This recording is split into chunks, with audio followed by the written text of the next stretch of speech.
Welcome to the first Cache Rendezvous of the semester. I'm Tamara Bradley. And I'm Tori Green. Today we're bringing you to the show from the lobby of the Fine Arts Center here on campus. And today we'll find out if this weather could be robbing us for the bountiful harvest in the fall.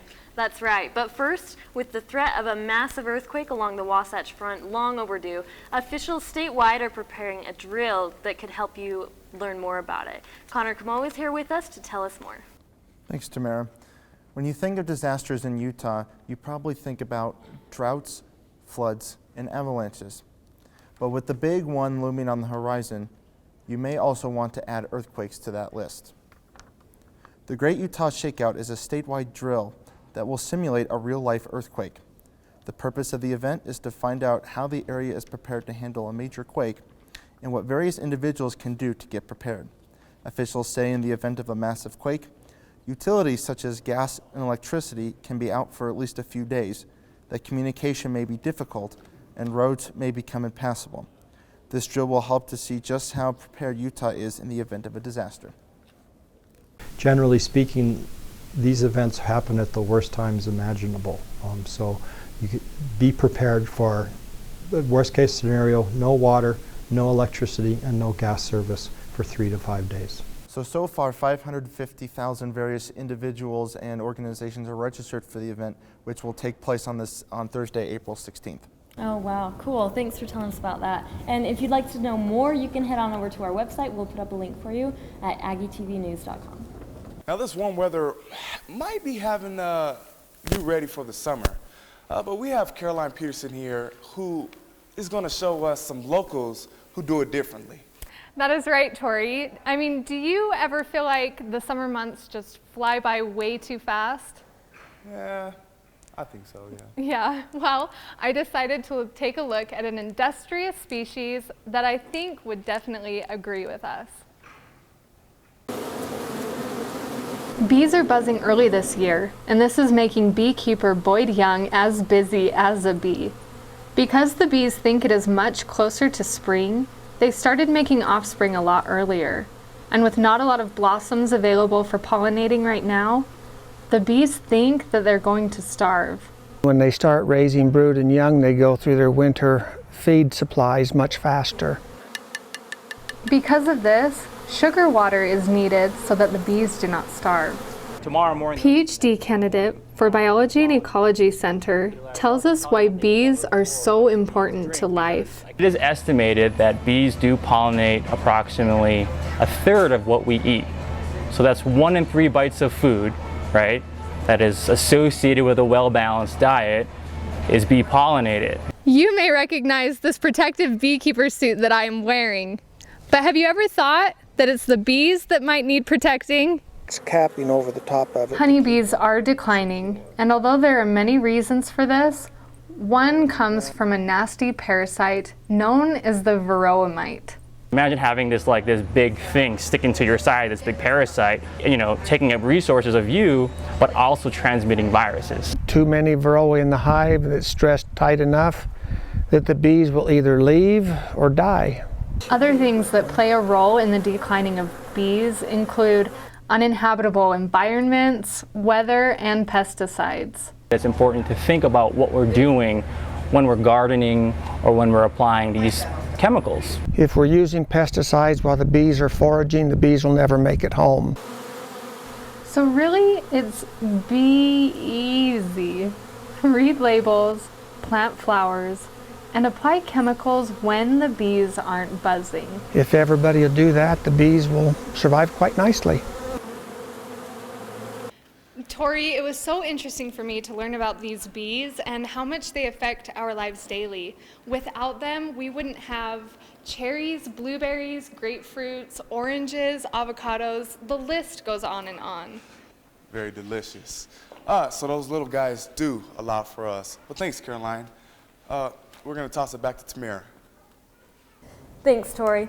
If you've ever been called a bookworm, you better listen up, because I just found out that it's really a true thing. Bookworms actually exist.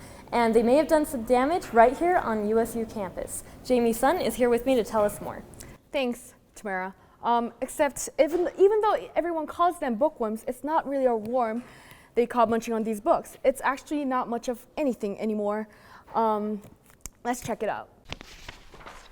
These holes start small, but they get bigger and bigger until they engulf an entire section of a book from late 18th century in special collections.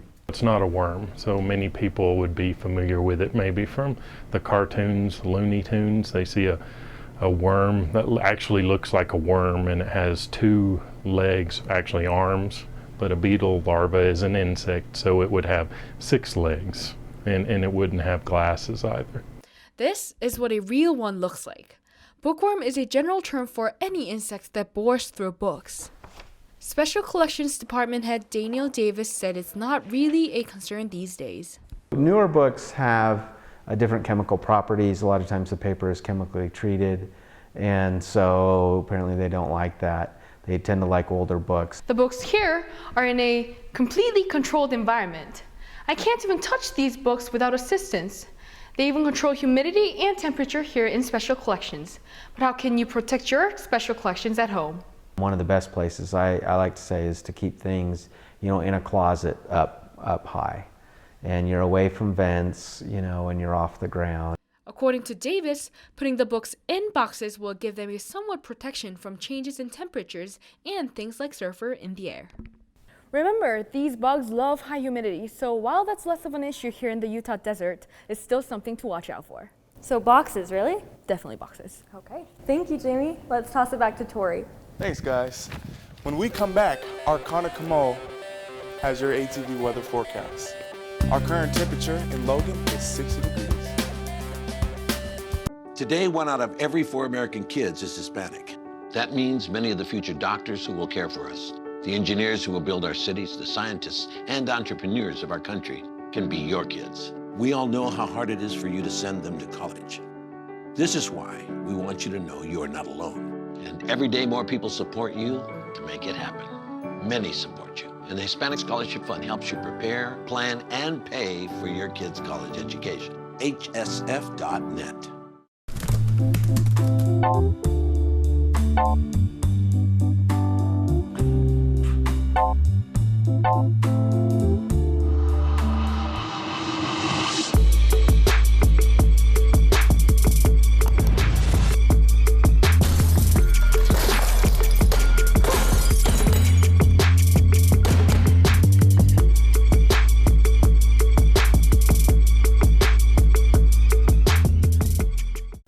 Welcome back to Cache Rendezvous.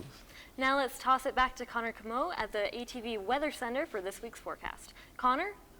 Thanks, Tamara. Now we're going to jump right into it as we get into the national radar.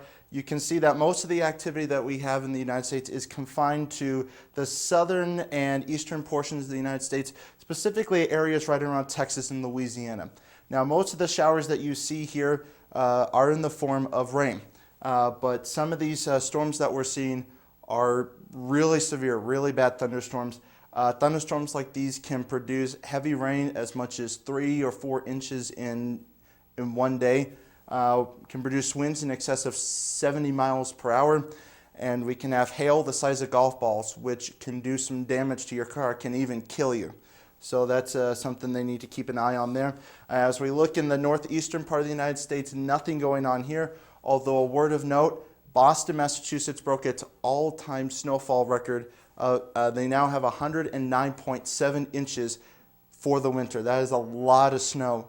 We need some of it, unfortunately. We couldn't get any of it here.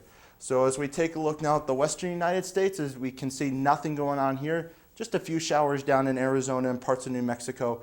But other than that, nothing too heavy. So as we go ahead and take a look at the local radar, we can see nothing going on here in the northern and central part of Utah.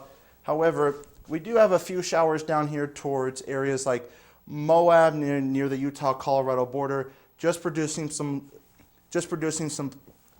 light rain. But other than that, nothing too serious.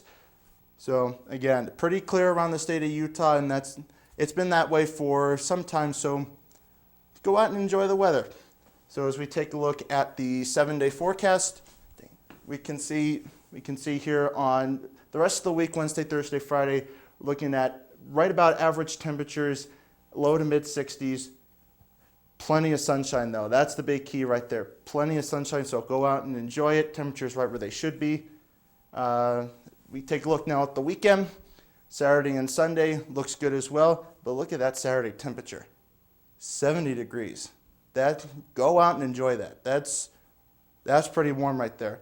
Sunday and Monday look good as well. Temperatures again low to mid 60s. The only chance of precipitation we have is on Tuesday. As you can see here, slight chance of rain. Temperatures will be a little cooler, right around 59 degrees.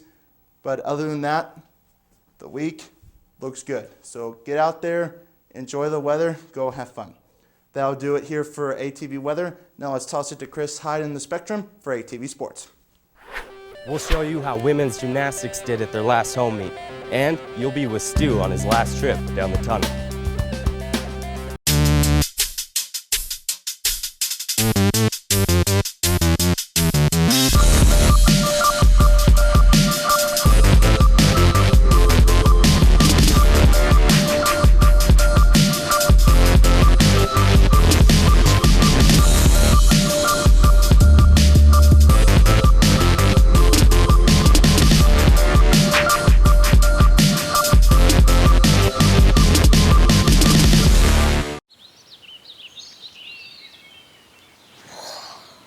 Oh, look, a redhead.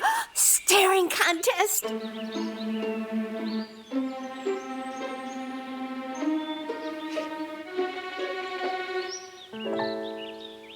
You still got it. I know. Come alive with the forest. The dad was cute. You were looking right at us. Visit discovertheforest.org to find a forest near you.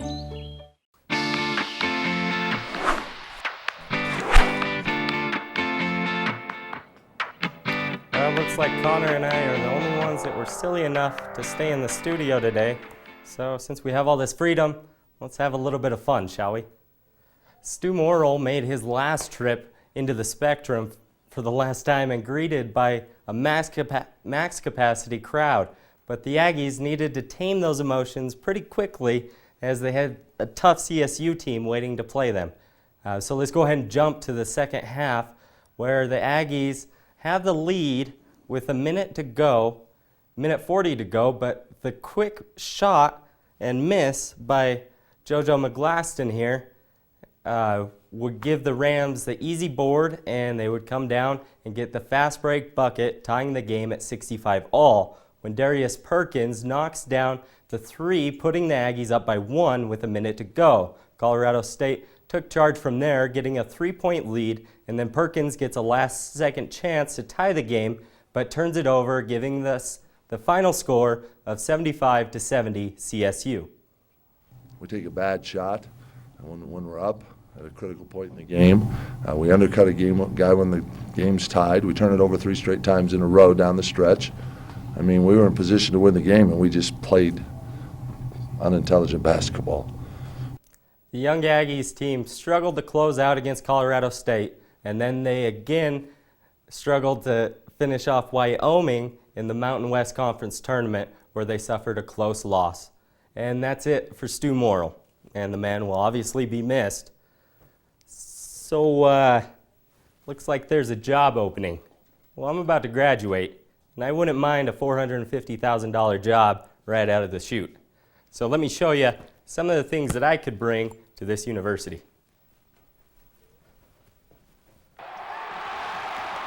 All right, so now see all this? This is open sponsorship area. We got Pepsi could go here, maybe Frito-Lay. I'm a Velveeta guy, so the tie's open, and then all this space here would be premium sponsorship. But I could influence the rest, tee them up, that's right, that's how you do it. And that is it for Larry Eustace. Okay, run it, shoot the ball, please, why couldn't you shoot the ball? Wide open, dude. All right, that's it. Apparently I didn't make that much of a difference. But if you are interested, go ahead and call me. There's number below.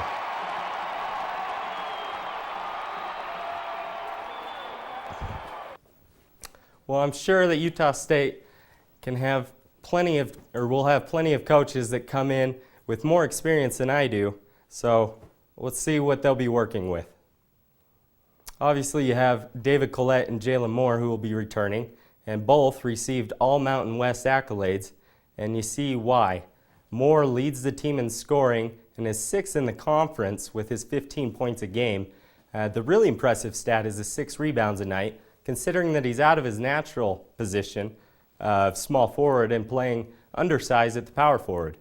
But Collette was really impressive because he shot 59% from the field, which is huge for a big man. And the key thing to point out is that he averaged all this while only playing 25 minutes a game due to foul trouble. But still, these two are pretty steady offensive weapons. But some of the less consistent but maybe more dangerous players are the guards, who have the ability to shoot the three at a high percentage and gave those guys plenty of room to work. You got Darius Perkins, who shot 42% from deep on the year, and JoJo McGlaston, who shot 33%, and Chris Smith, who shot an outstanding 47% from three. Well, the Spectrum said bye to the women's gymnastics team over the weekend, and it was up against a tough BYU opponent. You see Bailey McIntyre here leads things off and sticks the landing and gets her career high of 9.875 on the vault. And Sarah Landis, you see something that she's been doing for the past 4 years here with the floor routine, and that would be her last routine, as she finished off an impressive night for USU with a 9.875. And that would wrap up the meet, leaving the Aggies just 0.2 of a point behind the BYU. So the third highest score in school history is not enough to send the seniors off with a win on senior night. It's kind of a bittersweet moment. Like, I'm excited. We went on such a great meet. Our score, that's the highest score I've ever been a part of since I've been here. So to go out with that, and even though we didn't win, it's a fantastic feeling, and I'm very upset that I'll never get to compete here again, but my last night he was great. What a career those 5 seniors had. They did awesome, but you know, I got a little bit distracted while Sarah Landis was talking. Did anybody else notice the Heisman candidate in the cow onesie? Yeah, that's Chucky Keaton. You wouldn't know it by looking at him, but he's actually getting ready for another season with us thanks to a medical red shirt from last year. And he and the rest of the U State football team started practice Monday, and so it's exciting to see where that goes. The Aggies may not have been able to find their way to the big dance, but that's no reason not to fill out a bracket for March Madness. Just looking around at a couple different picks, we have President Barack Obama picked Kentucky to finish out the season with a perfect 40-0, and I think most people are kind of assuming that's where it's going to go. And the way they've been playing, who knows? It'd be impressive because it hasn't been done since the 70s. But you still have until tomorrow to fill out your bracket. So that's it for me now. I'm going to go ahead and catch up with the rest of the team who is enjoying their day out of the studio. Back to you guys. Thanks, Chris. When we come back, we'll show you how a new tattoo shop in the mall is hoping to change the stigma about body art. I'm going to vent about my ex-roommates. Stick around. Can you concern with me? Imagine what you'd see if every child had a book to read. 'Cause every kid across the nation deserves a book to read, and we can make it happen right now. No, I don't know what you've been told, but kids with books learn so much more. So the mission is for us to get a book to each and every child. So let's join hands, book people unite, unearth hidden passion. Come on, have a good time. Planting seeds of inspiration to motivate some magic. To change the writing on the wall, writing on the wall. One book can make a difference. One book can inspire a child. One book can be the first thing that helps to change a life. People unite. Read to a child today and spark a lifetime of ambition. Need an adventure? The Outdoor Recreation Program at USU offers a wide variety of rental equipment, from winter gear like skis, snowshoes and snowboards, to summer must-haves like kayaks, rafts, and camping gear. From sleeping bags to Dutch oven necessities, we have it all. So stop in and see us. Located at 950 East, 1000 North, in the basement of the distribution building behind Romney Stadium, we're open Mondays through Fridays, 10 a.m. to 6 p.m. So stop in or call to get your gear today. Welcome back to Cache Rendezvous. I'm Tori Green. Finding peace at home should be as easy as finding the right person to share it with. We went out to show you what it takes to be a great roommate. Roommates can be great at times, but they can also be stressful. I think what makes a roommate like the best is when you can get along with them and they're easy to talk to because you spend a lot of time with them. When you're super clean, it can nag you if you have a roommate who is dirty. If they're clean. But it can be great when you don't have to be their parent. We all have separate things to do. Once something's dirty, we clean it right away. For Braden Roberts, bringing food to the table is just one of the ways that defines roommates as being more than just a word. I like having roommates because, you know, we can interact with each other. We build friendships, we build different relationships with other people. In the past, I've had great roommates. They're not a bad thing, but now I just be chilling because they're not for me. At my junior college, I had some messy roommates, and they'll just like leave trash everywhere, and the dishes would be like piled high to the sky. But here at USU, they're good.